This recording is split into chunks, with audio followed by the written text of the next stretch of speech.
किस तरह की चुनाव की तैयारी हो रही है, कैसे चुनाव संपन्न हो रहा है? देखिए, जैसा कि आप जानते हैं, ये नगर पालिका परिषद का बाय इलेक्शन है, क्योंकि अध्यक्ष की मिड टेन्योर डेथ हो गई थी, तो इसलिए नए अध्यक्ष के चयन के लिए ये चुनाव हो रहा है। और पलिया नगर पालिका परिषद क्षेत्र में कुल 42 बूथ हैं, जो कि 12 केंद्रों में बसे हुए हैं। इन 12 केंद्रों में से लगभग 9 ऐसे हैं जो थोड़े संवेदनशील कैटेगरी में आते हैं। आज कप्तान साहब और हमने इनका भ्रमण किया है। हम लोग रामलीला बालिका इंटर कॉलेज में खड़े हैं, जहाँ की हमारे 9 बूथ लगे हुए हैं। इससे पहले हम बालिका इंटर कॉलेज ज़िला पंचायत वाला देख के आए, वहाँ हमारे 5 बूथ लगे हुए थे। तो अभी तक हम 14 बूथ देख चुके हैं और सब जगह अच्छी व्यवस्था है, पुलिस फोर्स की तैनाती है और जो पोलिंग पार्टियां हैं वो विधिवत अपना काम कर रही हैं। आपका जो वोटर कार्ड है उससे पहचान करके मतदाता सूची में आपका नाम चेक करके फिर मतदान की प्रक्रिया की जा रही है।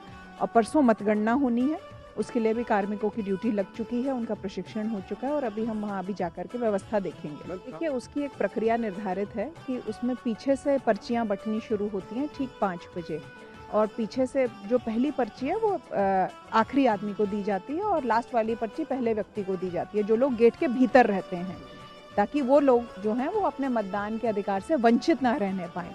जो गेट के बाहर होते हैं उनको नहीं कंसिडर किया जाता है। तो हमारी पूरी कोशिश रहती है कि हम समय अंतर्गत सबका मतदान करवाएं, लेकिन तब भी अगर लास्ट में कुछ लोग रह जाते हैं तो जो प्रांगण के अंदर हैं उनको पर्ची वितरण करके मतदान। आलोक जी, चुनाव चल रहा है, किस तरीके के पलिया का चुनाव नगर पालिका चल रहा है? चुनाव प्रशासन पूरी तरह सक्रिय नहीं हो पा रहा। हमें प्रशासन से यही कहना है कि सक्रिय होकर निष्पक्ष चुनाव कराएं।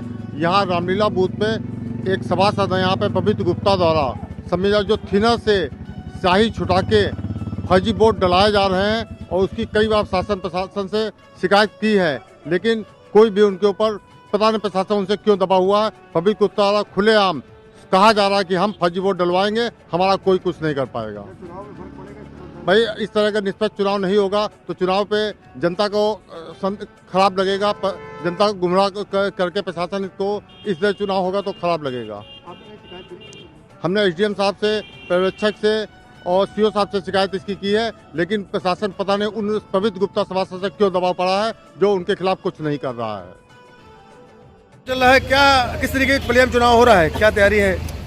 पलिया में चुनाव की क्या तैयारी है? जो हमारे सत्ता के लोग हैं वो पहली बात तो जिले से इतने ज़्यादा आए हुए हैं यहाँ पर वोट को डलवाने के लिए और सब पूरा समझ लीजिए सब यहाँ पर पूरा रकबा वहाँ का भारतीय जनता पार्टी का यहाँ पर घूम रहे हैं। यहाँ तक कि हमारे जिला अध्यक्ष जी सुनील सिंह जी भी यहाँ पर घूम रहे हैं। और दूसरा अभी मैंने मुआयना किया है कि पांडे बाबा पर लड़का एक खड़ा हुआ है, भाजपा के लोग खड़े हुए हैं, थिनर लेकर के आए हैं और उंगलियों में लगा लगा करके उनको वोट डलवा रहे हैं और फिर दोबारा वोट डलवा रहे हैं। ये सब धांधली यहाँ पर चल रही है बीजेपी को जिताने की। मैं प्रशासन से कहना चाहूँगी कि इस पर रोकथाम लगाई जाए, कड़ी से कड़ी कार्रवाई की जाए।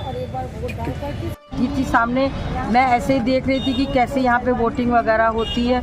मैं अपने रिलेशन में यहाँ किसी के आई थी तो मैंने देखा कि एक बंदा जो है वो अपने पॉकेट में कॉटन रखे था और मैं दूर से उसको वो वॉच कर रही थी। मैंने देखा कि उसमें 2 लोग आए वोट डाल के और उन्होंने उसने अपने अंदर से तुरंत निकाल के दिया।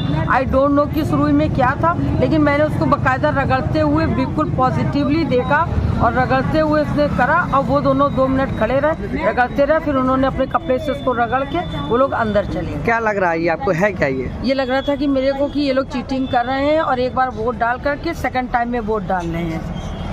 प्रशासन से कोई निवेदन? प्रशासन से यही निवेदन है कि अगर इस तरह की जनता को गुमराह किया जाएगा तो जो सही बंदा है उसका चुनाव नहीं हो पाएगा और सत्य की जीत नहीं होगी।